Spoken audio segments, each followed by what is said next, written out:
নির্বাচনী অঙ্গীকার অনুযায়ী আসন্ন ঈদের আগে ফ্যামিলি কার্ড চালুর লক্ষ্যে কর্মপরিকল্পনা চূড়ান্ত করতে আন্তঃমন্ত্রণালয় সভা করেছে সরকার। প্রান্তিক ও নিম্ন আয়ের পরিবারগুলোর জন্য আর্থিক সুরক্ষা নিশ্চিত করতে এই উদ্যোগকে গুরুত্ব দেওয়া হয়েছে। বিস্তারিত জাকিয়া জামান আনিকার প্রতিবেদনে।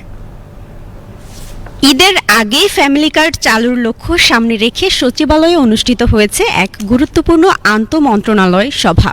সভায় সভাপতিত্ব করেন প্রধানমন্ত্রী তারেক রহমান। সভা শেষে জানানো হয়, ফ্যামিলি কার্ড বাস্তবায়নে 15 সদস্যের একটি মন্ত্রিসভা কমিটি গঠন করা হয়েছে।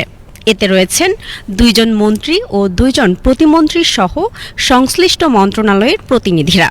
অর্থমন্ত্রীর সভাপতিত্বে গঠিত এই কমিটিতে মহিলা ও শিশু বিষয়ক মন্ত্রী, সমাজ কল্যাণ মন্ত্রী, স্থানীয় সরকার মন্ত্রণালয়ের প্রতিমন্ত্রী সহ 7টি মন্ত্রণালয়ের সচিবরা সদস্য হিসেবে যুক্ত আছেন।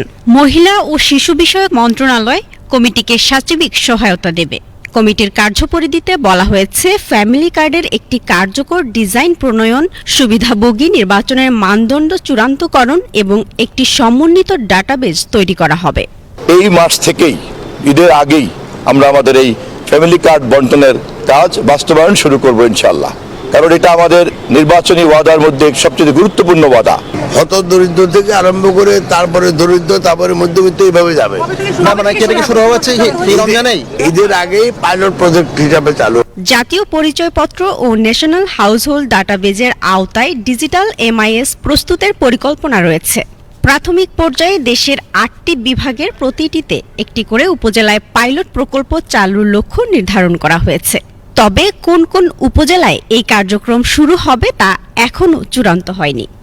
স্পেসিফিক এখনো কোনো জেলা নাই, আমরা করি নাই। তারপর কিছু আগেই বোধহয় কিছু এরিয়া আমাদের ফিক্সড করা আছে, আগে একটা সার্ভে করা হচ্ছে, ওই রিপোর্টটা আমার কাছে নাই, যে বেশ কয়েকটা জেলাতে কিছু উপজেলাকে আগেই নির্দিষ্ট করা আছে। সরকারের পক্ষ থেকে জানানো হয়েছে, প্রথম ধাপে প্রান্তিক ও নিম্ন আয়ের পরিবার, বিশেষ করে হতদরিদ্র নারীরা অগ্রাধিকার পাবেন। কার্ডধারীরা এর মাধ্যমে নগদ 2000 থেকে 2500 টাকা পর্যন্ত আর্থিক সহায়তা পেতে পারেন।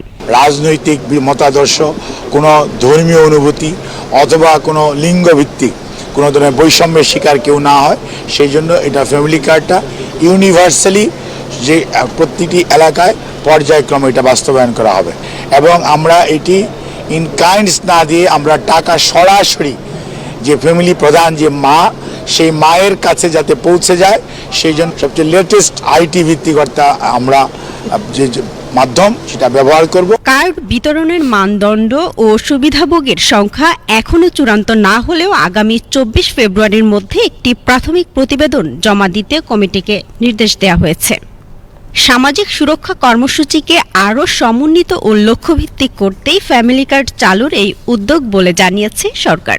ধাপে ধাপে নির্বাচনী প্রতিশ্রুতি বাস্তবায়ন হবে বলে সরকারের পক্ষ থেকে আশাবাদ ব্যক্ত করা হয়েছে।